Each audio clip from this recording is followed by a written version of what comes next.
Welcome to channel SRT Telugu Lectures. మనం ఈరోజు Java programme వీడియోస్లో ఒక సింపుల్ జావా ప్రోగ్రామ్ ఎలా రాయాలి, అందులో ఏమేమి ఇన్స్ట్రక్షన్స్ యూజ్ చేస్తామో, ఆ ప్రతి ఇన్స్ట్రక్షన్ ఎందుకు యూస్ అవుతుంది, దాన్ని ఎందుకు రాయాలి అనేది ఈ వీడియోలో మనం డిస్కస్ చేద్దాం. మీకు కనుక వీడియో కంటే నచ్చినట్లయితే ప్లీజ్ ఈ ఛానల్ సబ్స్క్రైబ్ చేయడం అయితే మర్చిపోవద్దు.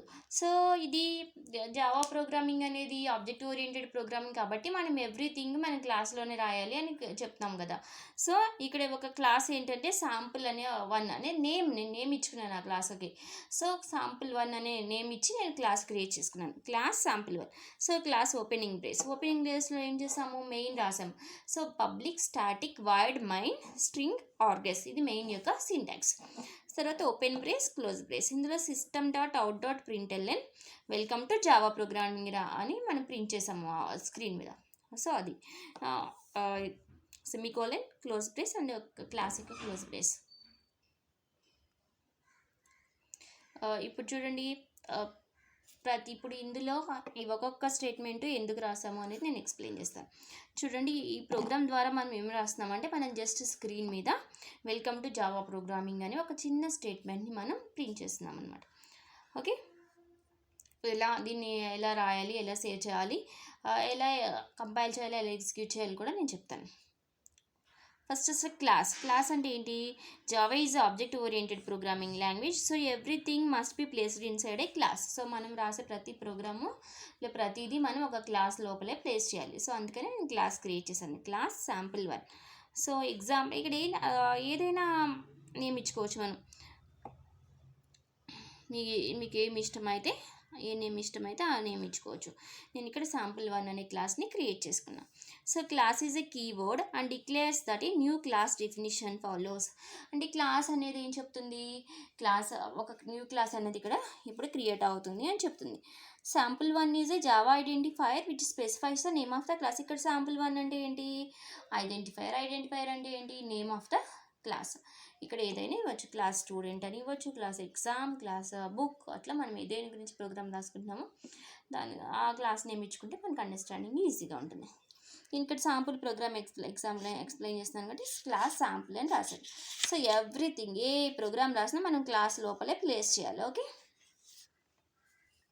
Next public.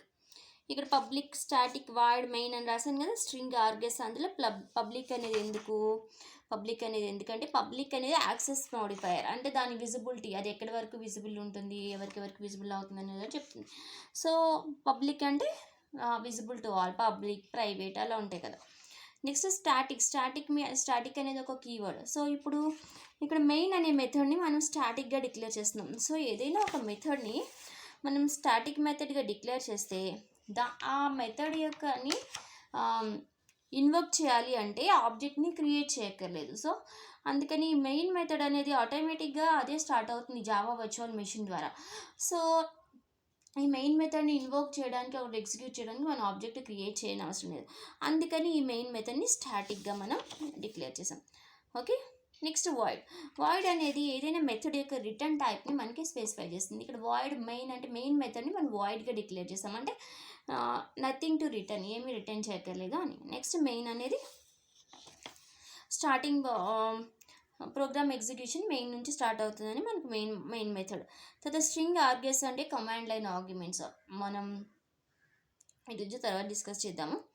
నెక్స్ట్ system.out.println అంటే ఇది ఎందుకు యూజ్ చేస్తుంది అంటే, use to print the statement. ఇక్కడ ఈ లోపల మన బ్రేసెస్లో ఏమేమి స్టేట్మెంట్, మన బ్రేస్ కొటేషన్స్ లోపల ఏ స్టేట్మెంట్ ఉందో అది స్క్రీన్ మీద ప్రింట్ అవ్వడానికి system.out.println అనే స్టేట్మెంట్ యూజ్ అవుతుంది. సో ఇలా మనం ఒక సింపుల్ జావా ప్రోగ్రామ్ని రాయొచ్చు.